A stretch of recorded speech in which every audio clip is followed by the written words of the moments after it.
Let's be real. You have to be insane to play professional tennis. Not just passionate, not just driven.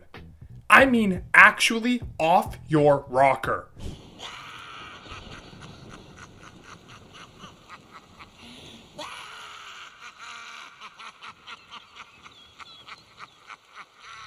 Sleep deprived, obsessive, borderline sociopathic levels of not normal. From the outside, tennis looks like elegance and grace. Wimbledon whites, luxury brand sponsors, polite applause, but beneath the surface, it's a psychological cage match, a physical gauntlet, a financial black hole, and a lonely grind that eats normal people alive. If you're enjoying this deep dive into the beautiful chaos that is pro tennis, do me a favor. Smash that like button like it just double faulted on match point. And if you live for unfiltered tennis takes, behind the scenes breakdowns, and the kind of analysis ESPN is too scared to say out loud, hit that subscribe button. This is Hot Take Tennis, and we keep it real around here. Alright, back to the madness. This is not a sport for the well-adjusted. This is why professional tennis is exclusively for insane people. Let's get into it. Tennis is similar to that of a gladiator fight, except it's mostly happening inside your head. You're out there alone. No teammates, no coach, no timeouts. You're expected to strategize, adapt, and execute perfectly, while running wind sprints for 3 hours and trying not to melt down after shanking a sitter. According to a 2021 study in the Journal of Sports Sciences, professional tennis players report some of the highest levels of sport-specific anxiety and burnout among all athletes. The study noted that individual sport athletes are more prone to depression than those in team sports, largely due to isolation and self-blame. Every point is a referendum on your self-worth. Every match can feel like life or death for your career.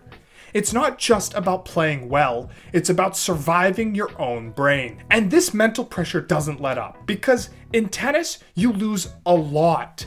Even top 10 players lose 30 to 40% of their matches in a season. Imagine being excellent at your job and still losing almost half the time publicly. It's no wonder so many players break down. Naomi Osaka openly discussed her mental health struggles. Marty Fish dealt with crippling anxiety. Even Andre Agassi said in his autobiography, "I play tennis for a living. Even though I hate tennis, I hate it with a dark and secret passion and always have." You don't survive this sport unless your brain is wired differently, or rewired by years of trauma. Let's talk about the grind. There is no off-season. The ATP and WTA calendars run 11 months a year. You might get a 2-week break in December, if you're lucky, and then it's back to training in the snow to get ready for the Australian Open. You live out of suitcases. You fly 100,000 plus miles a year. You're constantly jet lagged, constantly adjusting to new time zones, surfaces, altitudes, and climates. A 2020 study in the International Journal of Sports Science and Coaching revealed that top tennis pros spend over 250 days per year traveling and staying in hotels. Even meals are chaos. Most players eat in hotel restaurants or airplane lounges. Some have to hunt for gluten-free protein bars in random airports just to maintain their diet. And let's not forget practice. Novak Djokovic has talked about training on Christmas morning. These people don't stop, because the moment you relax, someone ranked number 142 is coming to take your points. This isn't a lifestyle, it's an obsession. Now you might think, well, at least they're rich, right? Wrong. Unless you're top 50, you're not rich. You're surviving. According to the ITF's 2022 Global Tennis Report, only the top 250 players in the world make enough prize money to cover their basic expenses: travel, coaching, physio, accommodation. The average cost to compete on tour for a year? Around $150,000 to $200,000. But if you lose early in tournaments, you might walk away with $1,000 before taxes. Congrats, you just broke even after 3 weeks of stress and jet lag. And God forbid you get injured. There's no union to protect you, no guaranteed salary, you don't play, you don't earn, period. Tennis is the only sport where the best athletes in the world can literally go broke doing their job. In fact, former world number 70 Noah Rubin quit the tour and said, "I was making $185,000 one year. But after paying everyone, I had $3,000 left in my bank account." This sport doesn't just demand talent. It demands a willingness to go bankrupt chasing your dream. Now let's talk about your body. Tennis doesn't just hurt. It ruins you.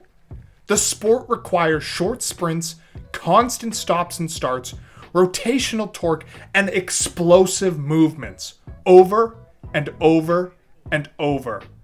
A 5-set match at the Australian Open can involve over 4,000 changes of direction and 3 miles of running.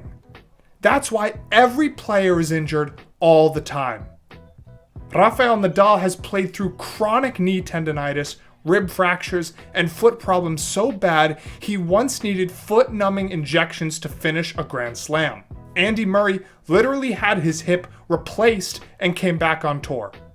Juan Martín del Potro's knee was so destroyed, he retired in tears mid-match. These guys aren't wired like the rest of us. They don't stop. They can't stop. Pain is just a background noise, like crowd, chatter, or airplane hum. They train like UFC fighters, but get judged like figure skaters. If your footwork is sloppy or your serve drops a few miles per hour, you're toast. Now here's the real kicker. Being good isn't enough. You have to be borderline perfect and stay perfect every single day. Tennis isn't just physically and mentally demanding. It's technically brutal. The margins are razor thin. If your toss is 2 inches off, your serve falls apart. If your grip slips 1 millimeter, your forehand flies long. Roger Federer once said, "In tennis, it's not how good you are when you're playing well, it's how good you are when you're playing badly." You can't hide. You can't sub out. You can't let the game come to you. Tennis demands obsessive calibration. Players spend hours tweaking string tension to get the exact feel. Djokovic has gone on record saying he sometimes tests 30 rackets in one practice session to find the perfect specs. That's not healthy. That's clinical obsession. And it never ends. If you drop 2% in speed, power, or focus, you're done. Ask Dominic Thiem. Ask Kei Nishikori. This sport forgets you the second you blink. What do you think is the loneliest sport in the world? It's not boxing. It's tennis. You spend almost all of your time alone. On planes, in hotels, in practice, even on court. Coaching during matches is allowed now, but for the most part, you still have to solve every tactical problem yourself, in real time with millions watching. Your friends? Also your rivals. Your teammates? Non-existent. Your support team? You pay them, and they leave when you run out of money. Stefanos Tsitsipas once said, "Sometimes you feel like you're on an island, like no one understands what you're going through." This isolation warps you, makes you more insular, more intense, more paranoid. You develop rituals, superstitions. You become your own ecosystem because that's how you survive. Still not convinced tennis is for the insane? Here are some stories that speak for themselves. Novak Djokovic travels with a personal hyperbaric chamber to recover from matches. Nadal's rituals include lining up his water bottles perfectly, crossing lines with his right foot and adjusting his socks, shorts, and shirt in a ritualistic sequence before every serve. Martina Hingis retired at 22, citing burnout. Came back, retired again after a drug suspension, came back again in doubles. Tennis never let her go. And Marat Safin, a former world number 1, said, "You have to be a little bit crazy to keep going in this game.